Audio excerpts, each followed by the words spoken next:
Hola a todos, en esta oportunidad vamos a trabajar el tema sobre pendiente de una recta no vertical. He dibujado una parte del plano y dicha recta.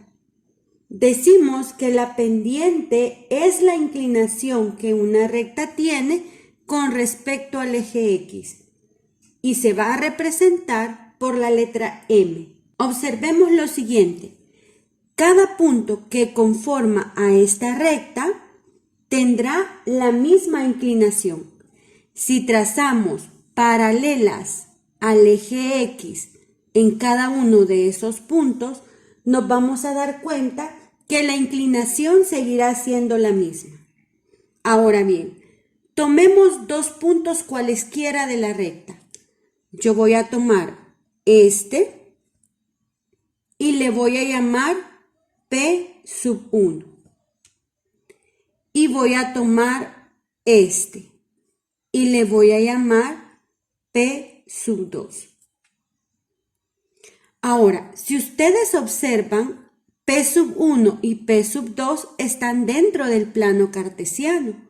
Por lo tanto, deben tener un valor en X y un valor en Y. Al valor que P sub 1 ocupa en X, le voy a llamar X sub 1.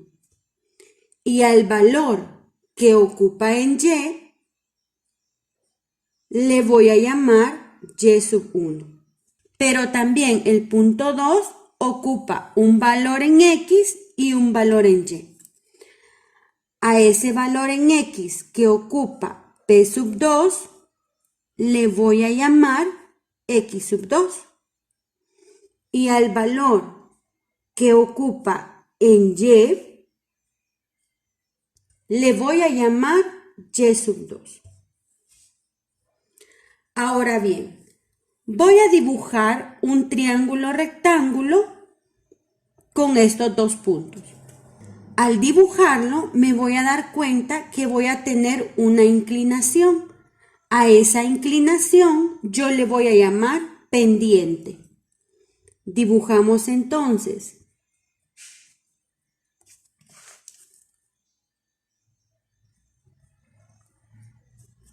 el triángulo rectángulo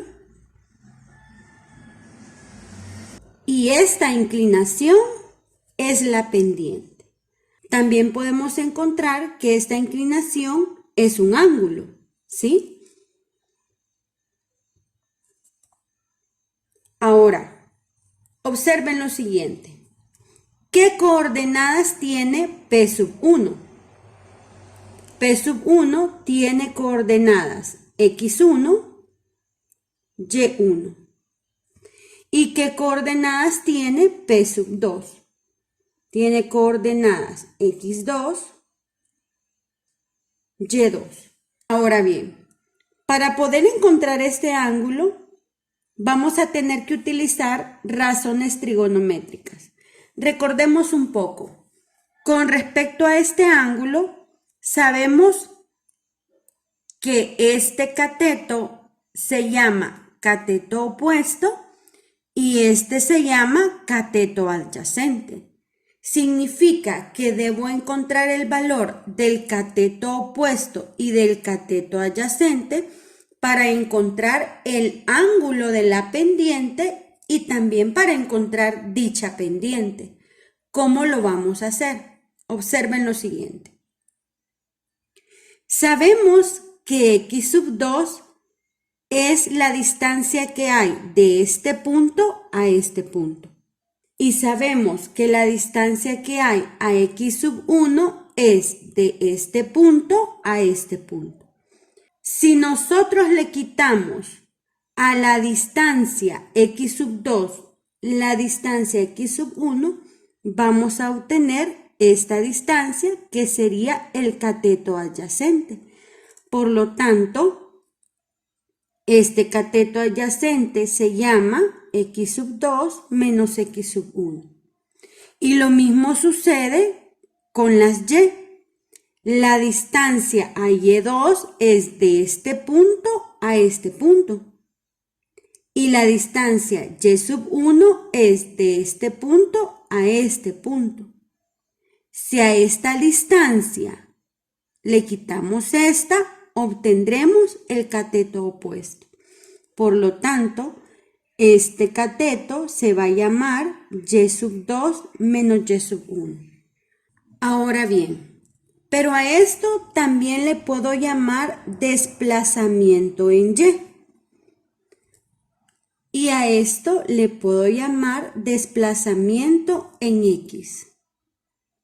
¿Sí?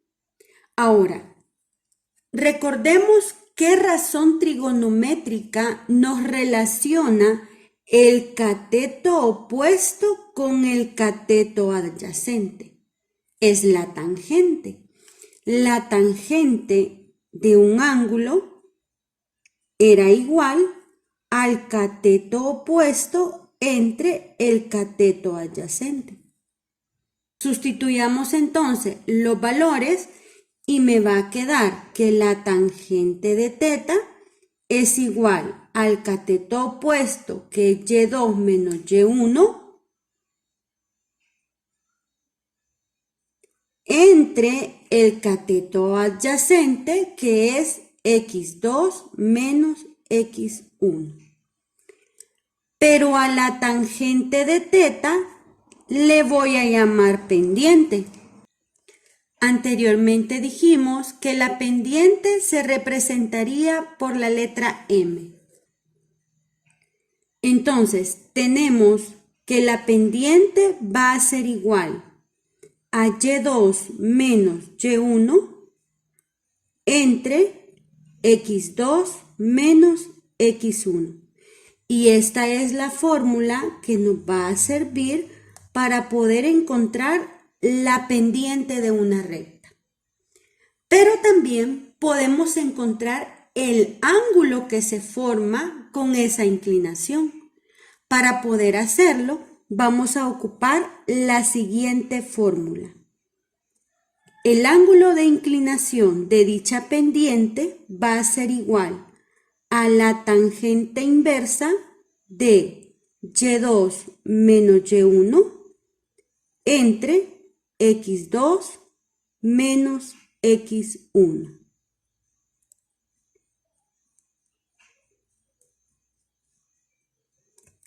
Y es de esta manera como vamos a poder encontrar la pendiente y el ángulo de inclinación de una recta.